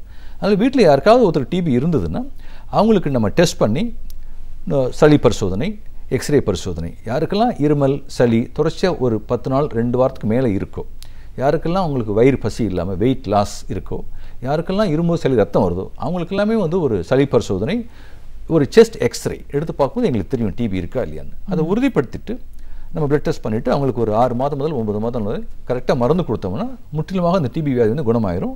மற்றவங்களுக்கு பரவாமல் இருக்கிறதுக்கு நம்ம இருமும்போது வாயில் துணி வீசி இருமணும், சளி துப்பும்போது சேஃபாக நம்ம பாட்டில் டிஸ்போஸ் பண்ணணும். அது ரொம்ப முக்கியம். நல்ல உணவுகள் எடுத்துக்கணும். இந்த டிபி வியாதி உள்ளவங்களுக்கு பார்த்தீங்கன்னா அசோசியேட்டட் வந்து டயபெட்டிஸ், சர்க்கரை வியாதி இருக்கும். சர்க்கரை வியாதி உள்ளவங்களுக்கு இந்த டிபி அதிகமாக வரும். மற்றும் அந்த ஹெச்ஐவி டிசீஸ் உள்ளவங்களுக்கு இந்த டிபி வியாதி அதிகமாக வரும். ஸோ மற்ற டிசீஸ் இருக்கா அப்படின்னு நம்ம பார்த்துக்கணும். ஸோ எந்த ஒரு பேஷண்ட்டுக்கும் டிபின்னு டயக்னோஸ் பண்ணும்போது கோமாபிட் அசோசியேட்டட் அது கூட சர்க்கரை வியாதி இருக்கா, இல்லைன்னா உங்களுக்கு ஹெச்ஐவி போன்ற இம்யூன் சப்ரஷன் வியாதி இருக்கா அப்படின்னு நம்ம வந்து பரிசோதித்து அதுக்கு நம்ம ட்ரீட்மெண்ட் கொடுக்கும்போது இந்த டிபி வந்து முற்றிலுமாக குணமாயிரும். வேறு ஸ்மோக்கிங் ஹேபிட்ஸு, ஆல்கஹால் குடிப்பழக்கம், புகைப்பழக்கம் இருந்ததுன்னா அதையும் நம்ம வந்து அவாய்ட் பண்ணியாச்சுன்னா இந்த டிவி வந்து முற்றிலுமாக 100க்கு 100 வந்து குணப்படுத்திடலாம். இப்போ நம்ம முதல்ல பேசும்போதே சொன்னீங்க, நார்மலாக ஒரு கோல்டு காஃப் இதெல்லாம் வரும்போது இது ஒரு சாதாரண சளி ஜுரமோ இல்லை அதுக்கு அப்பாற்பட்ட ஒரு இன்ஃபெக்ஷியஸ் டிசீஸா அப்படின்னு நமக்கு கண்டுபிடிக்க முடியாத ஒரு சிச்சுவேஷனும் இருக்கும். அலர்ஜின்னு பார்க்க போனீங்கன்னா நம்மளுக்கு சுற்றி இருக்கிற எல்லாமே ஒரு மாதிரி பொல்யூஷனாக தான் இருக்கிறத பார்க்குறோம்.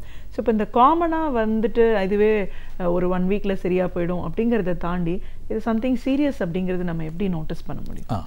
இப்போ ஒரு பேஷண்ட் வர்றாங்க, அவங்களுக்கு இருமல் இருக்குது, சளி இருக்குது, வீட்லேயும் அதே மாதிரி சிம்டம்ஸ், அப்பா அம்மா அவங்களுக்கு வேறு தாத்தா பாட்டிக்கு இந்த மாதிரி இருமல் சளி இருக்குது, மூச்சோட சிரமப்படுறாங்க. இந்த பட்சத்தில் வந்து அவங்களுக்கு ஆஸ்மா இருக்கா இல்லை அலர்ஜின் காரணம் அந்த வியாதி இருக்கா அப்படின்னு கண்டுபிடிக்க வேண்டியது எங்களுக்கு முக்கியமான ஒரு இது. நுரையீரல் செயல்திறன் டெஸ்ட் பண்ணி பார்ப்போம், லங் ஃபங்க்ஷன் எப்படி இருக்குது, அவங்களுக்கு இது ஆஸ்மாவா, அலர்ஜியா, ப்ராங்கைட்டிஸா அப்படின்னு பார்ப்போம். மற்றபடி ஃபேமிலி ஹிஸ்ட்ரி, ஃபேமிலியில் வேறு யாருக்காவது இந்த மாதிரி ஆஸ்மா அலர்ஜி இருக்கா அப்படின்னு கேட்போம். கேட்டுட்டு நுரையீரல் செயல்திறன் டெஸ்ட் எக்ஸ்ரே எடுத்துகிட்டு உறுதிப்படுத்திட்டு இது ஆஸ்மா அப்படின்னா நாள்பட்ட வியாதி. Asthma is a controllable disease.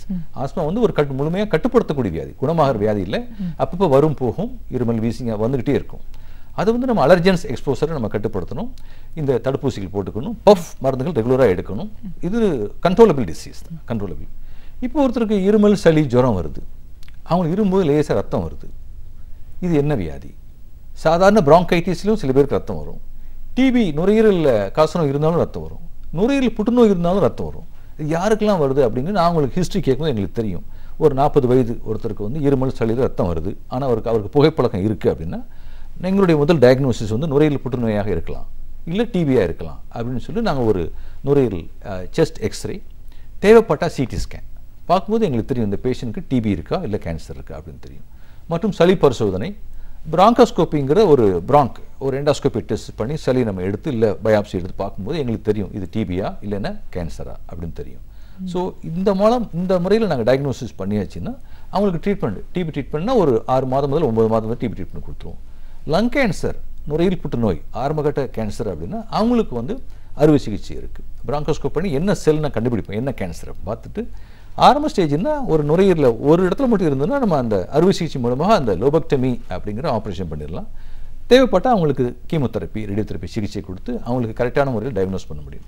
So நுரையீரல் வியாதிகள்னு பார்க்கும்போது காமனாக வந்து ஒரு சைடில் பார்த்தீங்கன்னா நோய் தொற்று, டிபி இன்ஃபெக்ஷன், நுரையீரல் டிபி காசநோய் அதிகமாக வரும். இன்னொரு சைடில் பார்த்தீங்கன்னா லங் கேன்சர், அதுவும் பரவலாக காணப்படக்கூடிய வியாதி தான். ஸோ இந்த ரெண்டுமே நமக்கு எது டிபியா கேன்சரா அப்படி பார்க்கும்போது இந்த பயாப்சி அப்படிங்கிற நுரையீரல் உள்நோக்கி பரிசோதனை பண்ணி பயாப்சி எடுத்து நம்ம செல் டைப் பார்த்துட்டு அவங்களுக்கு டிபினா டிபிக்கு மருந்து, கேன்சர்னா கேன்சருக்கு லங் கேன்சர், நுரையீரல் புற்றுநோய்க்கு மருந்து கொடுத்தா அவங்களுக்கு வியாதியின் தன்மை வந்து குறைஞ்சி நல்லபடியாக அவங்க வந்து வாழ்க்கையை நம்ம லீட் பண்ணலாம் அவங்களுக்கு. ஓகே, ஒரு நுரையீரல் சிறப்பு மருத்துவராக நுரையீரல் சார்ந்த பிரச்சனை அப்படின்னு பார்க்கும்போது தொற்று நோய்கள் தான் நம்ம அதிகமாக இருக்கிறத பார்க்குறோம். அந்த நோய் தொற்று வர்றதுக்கான காரணம் என்ன, எதனால் இந்த பாதிப்பு ஏற்படுது, அதற்கான சிகிச்சை முறைகள் என்னவா இருக்குது, இதெல்லாம் வராமல் தடுக்கிறதுக்கான தடுப்பூசிகள் என்னவா இருக்குது, ஒரு காலகட்டம் தட்பவெட்ப நிலை மாறும்போது அதிகப்படியான நோய் தாக்குதல் ஏன் ஏற்படுது, இதெல்லாம் சரி பண்ணுறதுக்கான வழிமுறைகள் என்னென்னு பல விஷயங்களை எங்களோட நீங்கள் முழுமையாக பகிர்ந்ததுக்கு நன்றி. நன்றி மேடம். வணக்கம். அறிவியல், வரலாறு, இதுவரை நாம் அறியாத உண்மைகள், இவைகளிலிருந்து நமக்கு தேவையானவற்றை தொகுத்து இனிமையாக வழங்க வந்திருக்கிறார் பேராசிரியர் சுபவீர பாண்டியன் அவர்கள். நிகழ்ச்சியில் அடுத்த பகுதியாக வரவேற்பது ஒன்றை சொல் நன்றே சொல்.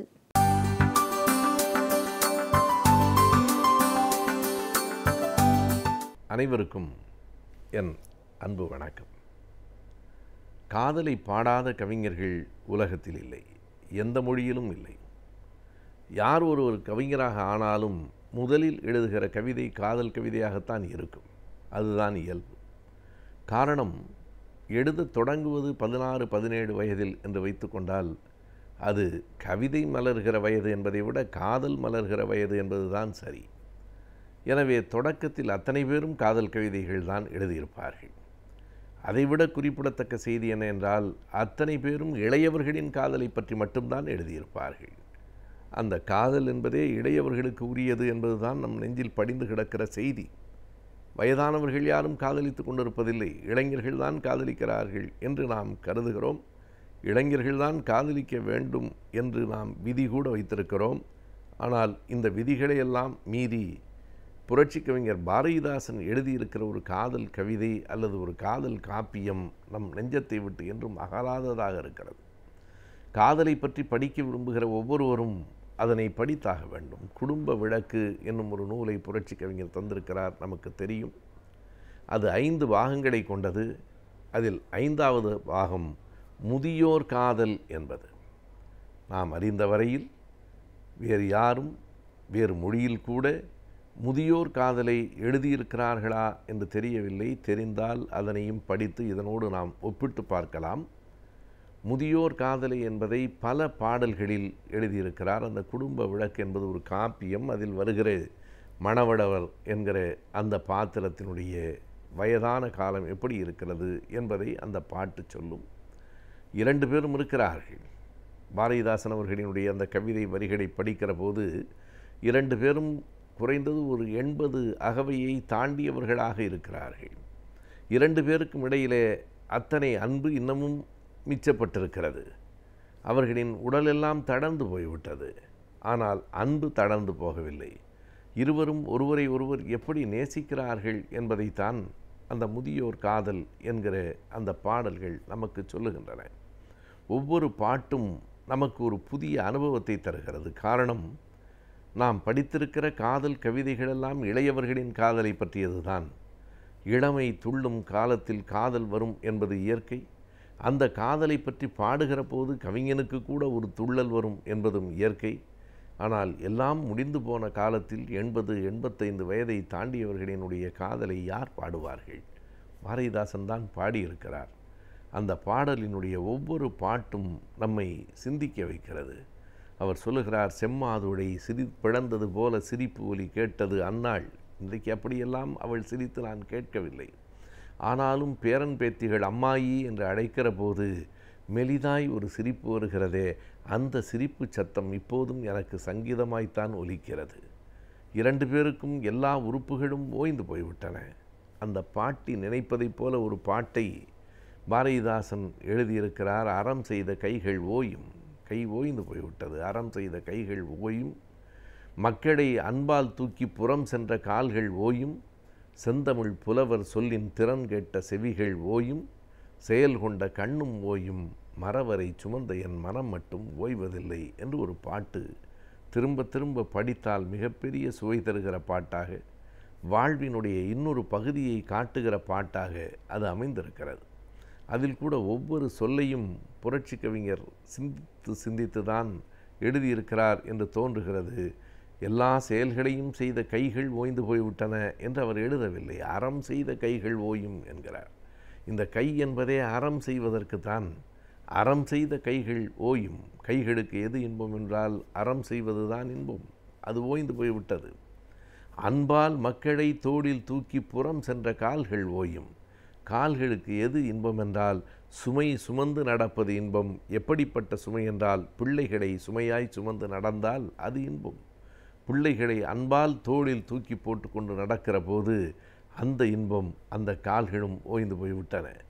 காதுகளுக்கு எது இன்பம் என்றால் புலவர்களின் நல்ல சொற்களை கேட்பதுதான் இன்பம். செந்தமிழ் புலவரின் சொல்லில் திறன் கேட்ட செவிகள் ஓயும். காதுகளும் ஓய்ந்து போய்விட்டன. செயல் கொண்ட கண்ணும் ஓய்ந்து போய்விட்டது. இன்னமும் ஓயாமல் இருப்பது ஒன்றே ஒன்றுதான்.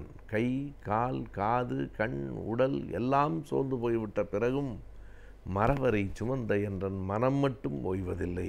நான் என் காதலரை சுமந்தேனே, இன்னமும் இந்த நிமிடம் வரையில் சுமப்பதற்கு என் மனம் ஓயவே இல்லை. மற்ற எல்லா உறுப்புகளும் ஓய்ந்து போய்விட்ட பிறகும் அன்பை சுமந்த மனம் மட்டும் இன்னும் ஓயவில்லை என்கிற ஒரு பாட்டை படிக்கிற போதே முதியோர் காதலில் இருக்கிற அந்த அழகை நம்மால் பார்க்க முடிகிறது. எது தனக்கு இன்பம்? பல பாடல்களில் அந்த முதியோர் காதலில் அவர்கள் சொல்லுவது போல பாரதிதாசன் எழுதியிருக்கிறார். அங்கே இருந்து ஓடி வந்து பேரன் சிறுமலை பழங்கள் இந்தா பாட்டியே, சிறுமலை பழங்கள் இந்தா என்று கொடுக்கிற போது பாட்டிக்கு கொண்டு வந்து அவன் கொடுக்கிறான். பேரப்பிள்ளை சிறுமலை பழங்களை கொண்டு வந்து கொடுக்கிறான். அப்போது தம்பி கொண்டு போய் தாத்தாவிடம் கொடு என்று அந்த பாட்டி சொல்லுகிறாளே, அதை கேட்கிற போது வருகிற இன்பம் இதுவரையில் இளமையில் காதலித்த போது கூட ஏற்படவில்லை என்கிறார். வயதான அந்த பாட்டி தனக்கு தன் பேரன் கொண்டு வந்து கொடுக்கிற அந்த சிறுமலை வாடை பழங்களை கூட கொடு என்று தான் வாங்கி உண்ணாமல் அதை தம்பி உன் தாத்தாவிடம் கொண்டு போய் கொடு என்று இன்னமும் என்னையே அவள் நினைவிலே வைத்திருக்கிறாளே. எப்படி இளமை காலத்தில் திருமணம் முடித்தபோது என் பசி அறிந்தவளாய், என் நலம் அறிந்தவளாய், என் விருப்பம் அறிந்தவளாய் இருந்தாளோ, அப்படியே இன்றைக்கும் கூட இந்த வயதிலும் என் பசி அறிந்தவளாய் தம்பி உன் தாத்தாவிடம் கொண்டு போய் கொடு என்று சொல்லுவதுதான் என் வாழ்வின் சங்கீதமாக இருக்கிறது. அந்த கிழவரை பற்றி வர்ணிக்கிற போது பாரதிதாசன் சொல்லுவார், பனை உடல் சருகு. ஒரு காலத்திலே இந்த உடல் பனை போன்ற உடலாக இருந்தது. பனை உடல், அந்த பெரிய உடல் பனை உடல் சருகு. பல்லில்லை வாயெல்லாம், வாயில் ஒரு பல்லும் இல்லை. பட்டு வெண்மயிர், இந்த முடி எப்படி இருக்கிறது என்றால் வெள்ளை வெளையர் என்று வெண்பட்டில் செய்தது போல இருக்கிறது. எனவே அவர் எல்லா விதமான தன்னுடைய ஓட்டங்களை, தன்னுடைய நடையை இழந்து பால் கஞ்சி தான் உணவு, சிறிது நேரம்தான் உலாவ முடிகிறது. ஆனாலும் கூட அவருக்கும் வாழ்வில் ஒரு மகிழ்ச்சி இருக்கிறது. அந்த மூதாட்டிக்கும் ஒரு மகிழ்ச்சி இருக்கிறது. இரண்டு பேரும் உடலெல்லாம் தளர்ந்து போய்விட்ட பிறகும் அந்த கிழவனார் சொல்லுவது போல அந்த முதியோர் காதலில் வருகிற ஒரு வரி இன்றைக்கும் மேடைகள் பலவற்றிலும் இலக்கியங்கள் பலவற்றிலும் மேற்கோளாக காட்டப்படுகிற வரி, எல்லாம் முடிந்து விட்டதே, அந்த தளிர் நடை இன்றைக்கு இல்லை. அந்த தள்ளாடு மூதாட்டியாகத்தான் அவள் இருக்கிறாள். முகம் நிலவாக இல்லை, வறண்ட நிலமாகத்தான் இருக்கிறது. இப்படி எல்லாம் தளர்ந்து போய்விட்ட பிறகும் எது எனக்கு இன்பம் தரும், எது எனக்கு இன்பம் தரும், அவள் இருக்கின்றாள் என்பதொன்றே என்று அந்த பாட்டு முடியும். எது மகிழ்ச்சி தரும் என்றால் இரண்டு பேருக்கும் மகிழ்ச்சி தருவது ஒரே ஒரு செய்திதான், ஒருவருக்கு இன்னொருவர் இருக்கிறார் என்பதுதான் மகிழ்ச்சி என்று அந்த பாட்டை முடிக்கிற போது முதியோர் காதலை இத்தனை அழகாய் எழுத முடியுமா என்று எண்ணத் தோன்றுகிறது. தற்போது பரவி வரும் நோய்களை பற்றியும் அவற்றை நாம் எவ்வாறு தடுக்க வேண்டும், அவற்றிற்கான நவீன சிகிச்சை முறைகள் எல்லாம் என்னென்ன என்பதை பற்றி இன்றைய மருத்துவம் பகுதியில் நாம் தெரிந்து கொள்ளலாம். நிகழ்ச்சியில் அடுத்த பகுதியாக வரவிருப்பது ஆலோசனை நேரத்தில் மருத்துவம் பகுதி.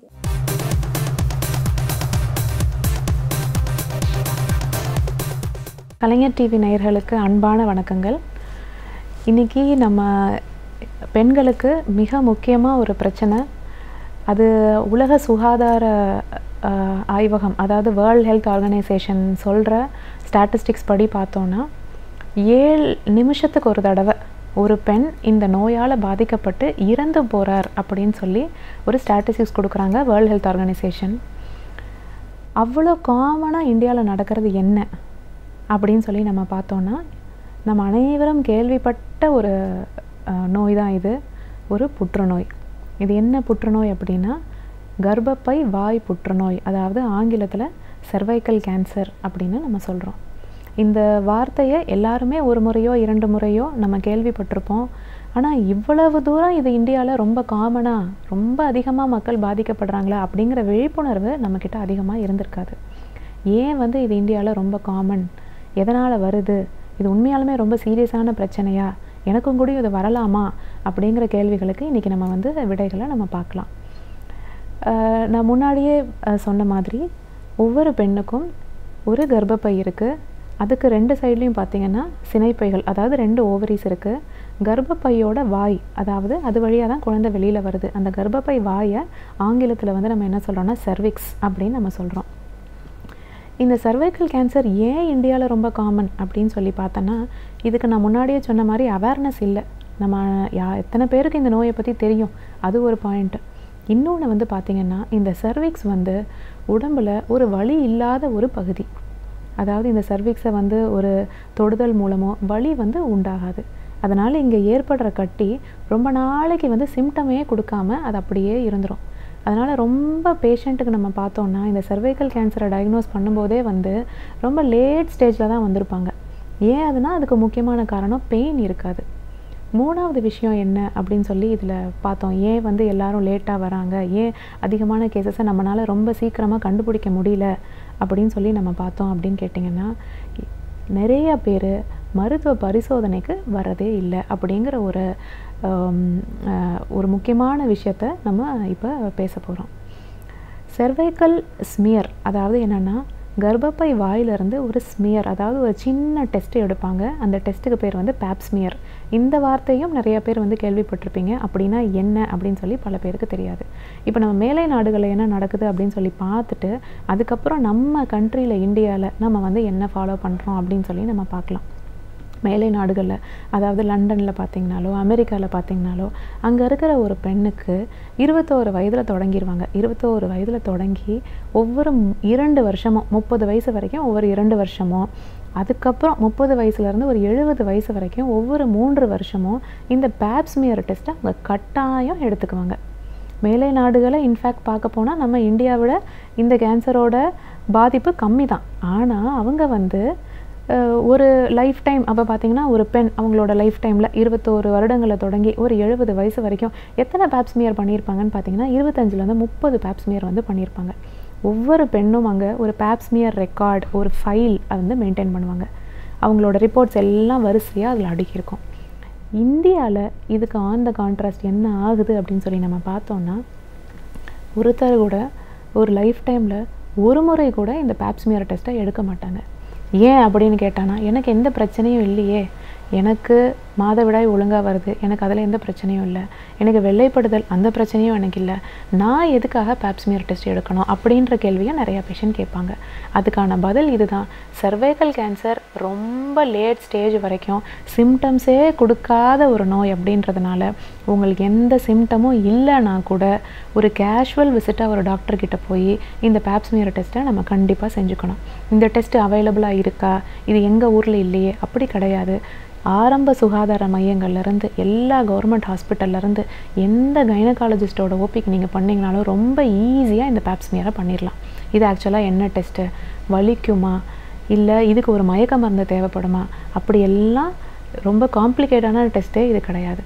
நீங்கள் கைனகாலஜிஸ்ட் கிட்ட போன உடனே அவங்களோட ஓபியில் வச்சு சின்னதாக ஒரு எக்ஸாமினேஷன் பண்ணி கர்ப்பப்பை வாயிலேருந்து செல்லை எடுத்து ஒரு சின்ன கிளாஸ் ஸ்மியர், அதாவது ஒரு ஸ்லைடு, ஒரு கண்ணாடி ஸ்லைடில் அந்த செல்ஸை ஸ்மியர் பண்ணி அதை வேகமாக அவங்க லேபுக்கு அனுப்பிச்சிருவாங்க. ஒரு 2 நிமிடங்கள் தான் இந்த டெஸ்ட் பண்ணுறதுக்காகும். வலின்றது கொஞ்சம் கூட இருக்காது, கொஞ்சம் இன்கன்வீனியன்ஸ் இருக்கும், ஆனால் வலி கண்டிப்பாக இருக்காது. இதுக்கு மயக்கம் எதுவும் தேவையில்லை, சாதாரணமாக ஒரு ஓபிலேயே பண்ணிடலாம். உலக சுகாதார நிறுவனம் சொல்கிறது என்னென்னா எவ்ரி 2 இயர்ஸ் நம்ம பண்ணணும். ஆனால் நம்ம எவ்ரி 2 இயர்ஸ் பண்ணலை அப்படின்னாலும் அட்லீஸ்ட் ஒரு 5 வருடங்களுக்கு ஒரு முறையாவது, 25, 30, 35, 40 அப்படின்னு சொல்லி ஒரு 5 வருடங்களுக்கு ஒரு முறையாவது கட்டாயமாக, அதாவது சிம்டம்ஸே எதுவுமே இல்லை அப்படின்னாலும் நம்ம வந்து இந்த சர்விக்கல் டெஸ்ட் வந்து நம்ம எடுத்துக்கணும். நான் ஸ்கேன் பண்ணிட்டேன், அது நார்மலாக இருக்குது, நான் ஏன் டெஸ்ட் எடுக்கணும் அப்படின்னு சில பேஷண்ட் கேட்பாங்க. ஸ்கேனில் வந்து இந்த சர்விக்ஸ், அதாவது கர்ப்பப்பை வாய் ஒரு ஹிடன் ஏரியா, ஓவரியை பற்றியும் யூட்ரஸை பற்றியும் ஸ்கேன் தெளிவாக காட்டுற பிக்சர் நமக்கு சர்விக்ஸை பற்றி ஸ்கேன் தெளிவாக காட்டாது. அதனால் சர்வைக்கல் எக்ஸாமினேஷன் ஒரு கைனகாலஜிஸ்டோட ஓபியில் தான் பண்ண முடியும். அதனால் சிம்டம்ஸே இல்லைனா கூடயும் இந்த பேப்ஸ்மியர் டெஸ்ட்டை நம்ம எடுத்துக்கணும். இந்த சர்வைக்கல் கேன்சர் இவ்வளோ காமன் சரிங்களா, இது எதனால் வருது அப்படின்னு சொல்லி பார்த்தோன்னா, இது சாதாரண ஒரு நோய் தொற்று, அதாவது ஒரு கிருமியால் வருது, ஒரு வைரஸ் கிருமியால் வருது. என்ன வைரஸ்ன்னு பார்த்தா ஹெச்பிவின்னு சொல்லுவோம், ஹியூமன் பேப்பில்லோமா வைரஸ் அப்படின்னு சொல்கிறோம். இந்த வைரஸோட பேர் 100லேருந்து 150 வகை ஹியூமன் பேப்பில்லோமா வைரஸ் இருக்குது. அதுக்கு நம்பர் கொடுப்பாங்க, 1 2 3 4ன்னு நம்பர் கொடுப்பாங்க. அதில் முக்கியமாக பார்த்தா 16 18 இந்த 2 ஹெச்பிவி வைரஸ் கிருமி தான் 99% சர்வைக்கல் கேன்சருக்கான காரணம். சில பேஷண்ட் சொல்லுவாங்க, மேடம் நான் ரொம்ப ஹைஜீனிக் மேடம், எனக்கு போய் இந்த வைரஸ் இன்ஃபெக்ஷன் வருமா அப்படின்னு கேட்குறவங்களுக்கு பதில் என்னென்னா, இந்த வைரஸ் இன்ஃபெக்ஷன் யாருக்கு வேணாலும் வரலாம். இந்த வைரஸ் இன்ஃபெக்ஷன் வந்து கேன்சர் வர்றதுக்கு நாளைக்கே வந்துடாது கேன்சர். அதுதான் இந்த சர்வைக்கல் கேன்சரில் நம்ம ரொம்ப ஹாப்பியாக இருக்க வேண்டிய ஒரு நியூஸ் என்ன அப்படின்னு கேட்டிங்கன்னா, இந்த கிருமி தொற்று ஆரம்பித்து சர்வைக்கல் கேன்சர் வர்றதுக்கு ஒரு 15லேருந்து 20 வருஷம் வரைக்கும் கேப் இருக்குது. அந்த 15லேருந்து 20 வருஷத்துக்குள்ளார நம்ம இந்த நோய் தொற்று இருக்குது இல்லை செல் வந்து இந்த நோய் கிருமினால் அப்நார்மலாக மாறுது அப்படிங்கிறத வந்து நம்ம பேப்ஸ்மியர் டெஸ்ட்டில் ரொம்ப ஈஸியாக நம்ம கண்டுபிடிச்சிடலாம். வேறு ஏதாவது மெஷர் இருக்கா? டெஸ்ட் பண்ணிக்கிட்டே இருக்கணும்னு சொல்கிறீங்க, பேப்ஸ்மியர் ஒவ்வொரு 5 வருடத்துக்கு ஒரு முறையோ டெஸ்ட் பண்ணிக்கிட்டே இருக்கணும், அந்த டெஸ்ட்டில் ஏதாவது ஒரு அப்நார்மல் இருந்தால் நம்ம கண்டுபிடிச்சிடலாம் அப்படின்னு சொல்கிறீங்க. இதை தடுக்கிறதுக்கு ஏதாவது வழிமுறைகள் இருக்கா அப்படின்னு சொன்னால், வேக்சின், அதாவது வேறு சில நோய்களை நம்ம ப்ரிவென்ட் பண்ணுறதுக்கு நம்ம வேக்சின் எடுத்துக்கிறது போல் இந்த சர்வைக்கல் கேன்சர் வராமல் இருக்கிறதுக்கும் நம்மக்கிட்ட வேக்சின்ஸ் இருக்குது. 2 வேக்சின்கள் அவைலபிளாக இருக்குது. அதை எடுத்துக்கிட்டால் ஒரு 60லேருந்து 80% வரைக்கும் சர்வைக்கல் கேன்சரை வராமல் நம்ம தடுக்கலாம். நான் முன்னாடியே சொன்னது போல் இந்த வைரஸ் கிருமி 100லேருந்து 150 டிஃப்ரெண்ட் டைப்ஸ் ஆஃப் வைரஸ் இருக்கிறதுனால இந்த வேக்சின் மட்டும் எடுத்துக்கிட்டாலும் நம்ம 100% ப்ரொடெக்ஷனை நம்ம சொல்லவே முடியாது. அதனால் கட்டாயமாக வந்து பேப்ஸ்மியர் டெஸ்டிங்கை நம்ம எல்லாருமே எடுத்துக்கணும். பேப்ஸ்மியருங்கிறது ரொம்ப சாதாரணமான ஒரு டெஸ்ட்டாக இனிமேல் மாறணும். அந்த அவேர்னஸ் கொடுக்கறதுக்காக தான் முக்கியமாக இந்த ப்ரோக்ராமில் நம்ம இந்த டாபிக் பற்றி பேசுகிறோம். மருத்துவர்களாகிய எங்களுக்கு உலக சுகாதார மையம் சொல்கிறது வந்து என்னன்னு கேட்டிங்கன்னா, மருத்துவர்களாகிய நீங்கள் தான் வந்து மக்களிடையே வந்து இந்த அவேர்னஸை கொண்டு போய் சேர்க்கணும். அதனால் நீங்கள்லாம் என்ன பண்ணுங்கள் அப்படின்னா, ஆப்பர்ச்சுனிஸ்டிக் ஸ்க்ரீனிங் பண்ணுங்கள் அப்படின்னு சொல்லி ஒன்று சொல்கிறாங்க. அப்படின்னா என்னென்னா, பேஷண்ட் வேறு ஏதாவது கம்ப்ளைண்ட்டுக்கு வருவாங்க, ஒரு வயிறு வலின்னு வரலாம், இல்லை எனக்கு பீரியட்ஸ் இர்ரெகுலராக இருக்குன்னு சொல்லி வரலாம். அந்த மாதிரி பேஷண்ட்டுக்கு நீங்கள் கவுன்சல் பண்ணி ஒரு முறை இந்த பேப்ஸ்மியர் டெஸ்ட்டை செய்து விடுங்கள். அந்த ஆப்பர்ச்சுனிட்டியை பேஷண்ட் உங்ககிட்ட அந்த ஆப்பர்ச்சுனிட்டியை வேஸ்ட் பண்ணாதீங்க, அந்த டைமில் அந்த டெஸ்ட்டை பண்ணிடுங்க அப்படின்னு சொல்லி எங்களுக்கு உலக சுகாதார மையம் சொல்கிறாங்க. அதனால் நீங்கள் ஒரு கைனகாலஜிஸ்ட் விசிட்டுக்கிட்ட போகும்போது, இல்லை ஒரு கவர்மெண்ட் ஹாஸ்பிட்டல், எல்லா கவர்மெண்ட் ஹாஸ்பிட்டல்லையும் இந்த ஃபெசிலிட்டி இருக்குது, போகும்போது ஒரு எக்ஸாமினேஷன் ஆஃப் த சர்விக்ஸ், கர்ப்பப்பை வாய் பரிசோதனையும் அதோடு சேர்த்து இந்த பேப்ஸ்மியர் டெஸ்ட்டையும் கட்டாயம் செய்துக்கணும் அப்படின்னு நான் உங்களை கேட்டுக்கிறேன். மிகவும் நன்றி.